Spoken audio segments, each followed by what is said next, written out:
이번에는 로봇 관련 이야기를 좀 본격적으로 해보겠습니다. 텍사스 인스트루먼트와 엔비디아가 손을 잡고 휴머노이드 로봇의 실전 배치를 앞당기고 있는데요. 이제 로봇 시장이 개념이 아니라 실제 양산 그리고 부품 수혜를 볼 단계로 진입을 하는 모습입니다. 오늘의 두 번째 키워드, 텍사스 인스트루먼트와 엔비디아의 맞손으로 준비를 해주셨군요. 네, 이제 원래 텍사스 인스트루먼트는 조금 바보 같은 반도체를 만드는 업체거든요. 바보 같은 반도체요? 바보 같은이라고 그러면 그런데 우리가 스마트폰이 나오고 나서 예전에 폰들을 피처폰이라고 했잖아요. 네. 멍청이 폰이라고. 하지만 그게 멍청이 폰은 아니었지만 왜 그렇게 불렀나요? 스마트폰이 나오니까 성능이 너무 뛰어나니까 옛날에 쓰던 저기 노키아가 그때 지배를 하고 있었잖아요. 핀란드에. 네. 그걸 이제 피처폰이라고 부른 거죠. 예전 거라고 해서. 상대적으로 그렇죠. 그래서 이제 네. 반도체에서도 뭐 그렇게 바보 반도체라고 하긴 그렇고 뭐라고 부르나요? 예전 반도체라고 해서. 레거시 반도체라고 하죠. 그러니까 우리가 미디어도 똑같잖아요. 레거시 미디어라고 하듯이요. 넷플릭스 같은 건 신규 미디어라고 하고 옛날 방송사 같은 걸 레거시 미디어라고 하는데 네. 멋있게 말하는 거지 뭐 사실 한물간 그거죠. 시청률도 안 나오고 요즘에. 그런 건데 이 반도체 씬에서는 한물간 반도체라고 하기에는 굉장히 중요한 부분을 담당합니다. 텍사스 인스트루먼트가 주로 전장용을 납품하거든요. 네. 자동차 전장용, 자동차 전기장치용이죠. 근데 여기에서 지금 예를 들어서 텍사스 인스트루먼트라던가 뭐 르네사스, 일본의 르네사스, 네. 독일의 인피니언 이런 것들은 면면이나 인지도면서 들으면 어떻습니까? 엔비디아라던가 마이크론 테크놀로지 아니면은 뭐 퀄컴 이런 회사보다는 잘 못 들어봤죠. 그러니까 그게 왜 바보 반도체라고 하는지 아시겠죠?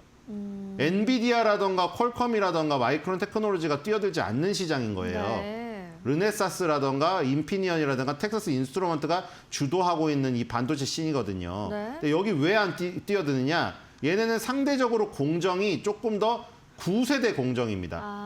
뭐 TSMC에서 하는 공정이 막 그 엔비디아가 애플이 맡긴 공정이 2나노, 1나노잖아요. 이런 것들은 10나노 이상이에요. 그러니까 좀 더 미세하지 않은 거죠. 하지만 반도체가 지금 자동차에서도 점점 더 똑똑해지고 있죠. 네. 나중에 인포테인먼트 시장이 열릴 테니까요. 자율주행이 가면. 그러면 이제 거기도 점점 똑똑해집니다.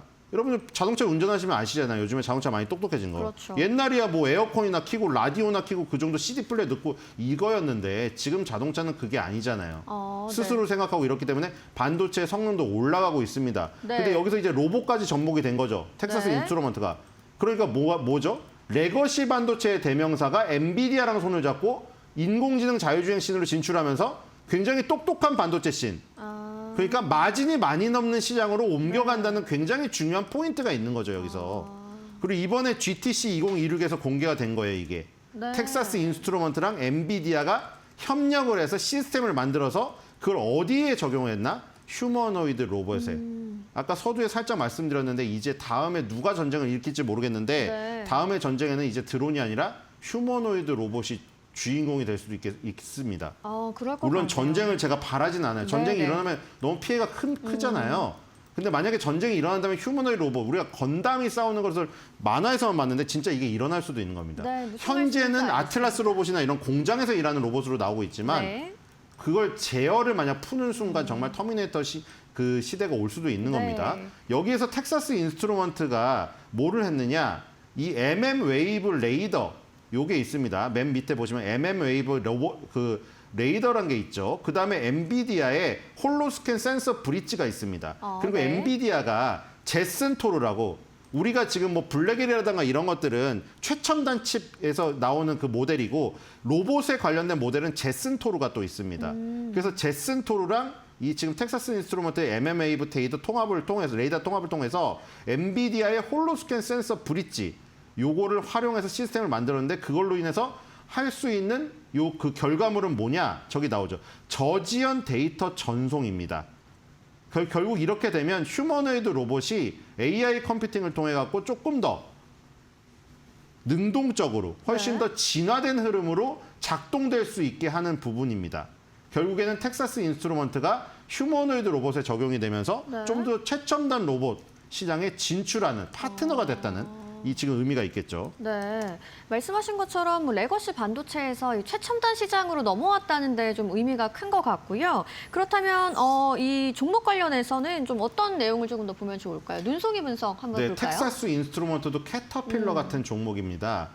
이 성장을 하면서 시세 차익을 많이 갖다 주는데도 네, 배당까지 많이 주는 정말 완벽한 종목이죠. 거의 원 모양에 가깝네요. 그렇죠. 원모에 네. 가깝고 여러분들이 원하시는 그거죠. 성장형 배당주죠. 사실 성장과 배당이 공존하기 힘든데 네. 이런 종목은 성장과 배당이 공존하고 있습니다. 자, 텍사스 인스트루먼트 지금 200달러, 230달러를 찍고 쭉 내려와서 200달러가 살짝 깨졌는데 지금 200달러를 향해서 다시 가고 있는 모습이고요.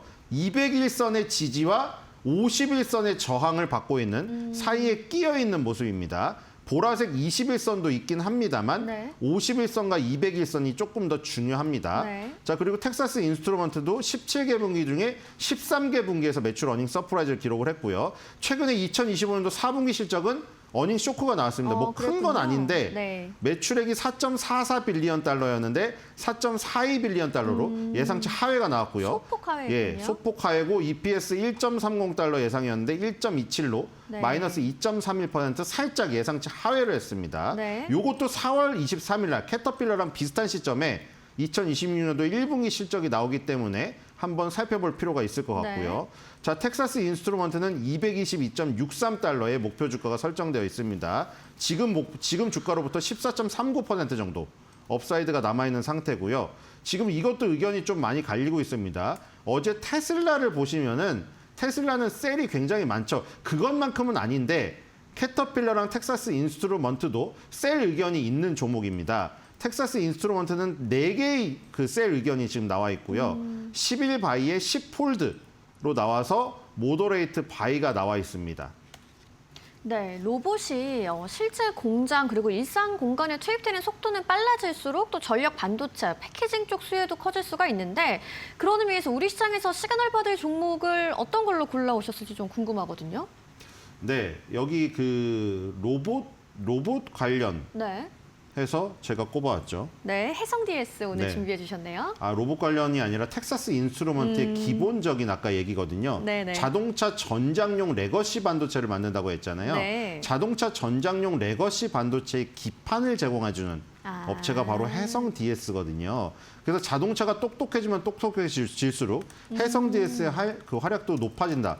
이렇게 보시면 될 것 같고 아까 독일의 인피니언, 일본의 르네사스, 텍사스 인스트루먼트 이런 회사들이 자동차 전장용 반도체를 저기하고 있다고 했잖아요. 주도하고 있다고 말씀드렸잖아요. 거기에 기판 담당하는 업체는 해성 DS입니다. 아. 정말 뭐 해성같이 단어는 똑같지 않지만 발음이 비슷해서 말하는 네. 건데 해성같이 자동차 기판 시장, 반도체 기판 시장을 지금 두들기고 있는 회사가 해성 DS입니다. 그리고 아까 말씀드렸다시피 로봇도 똑똑해지지만 자동차도 점점 똑똑해지고 있거든요. 여러분들 트랜스포머의 범블비 같은 거를 이 미래에는 정말 볼 수도 있다는 생각이 듭니다. 그래서 자동차가 똑똑해지고 로봇이 똑똑해지는 시장에서 해성 DS의 기판도 결국 그 고부가 가치 기판으로 바뀌겠죠. 텍사스 인스트루먼트 해성 DS 똑같습니다. 다 저부가 가치 기판에서 고부가 가치 기판으로 옮겨가고 있다. 지금 기판 만드는 회사들은 네. R&D에 투자를 별로 안 하고요. 마진이 굉장히 낮습니다. 그런데 이제 고부가 가치 기판으로 변신한 업체들은 굉장히 두각을 나타내고 있죠. 네. 그래서 해성 DS는 전장용 반도체에서 두각을 나타내고 있고 고부가 가치로 변하고 있다. 이렇게 보시면 될 것 같아요. 네, 알겠습니다. 이 해성 DS가 반도체 칩을 실어 나르는 기를 만드는 회사라고 볼 수 있겠는데요. 오늘 텍사스 인스트루먼트에서 출발한 시그널을 통해서 해성 DS 오늘의 시그널 종목으로 이야기해봤습니다.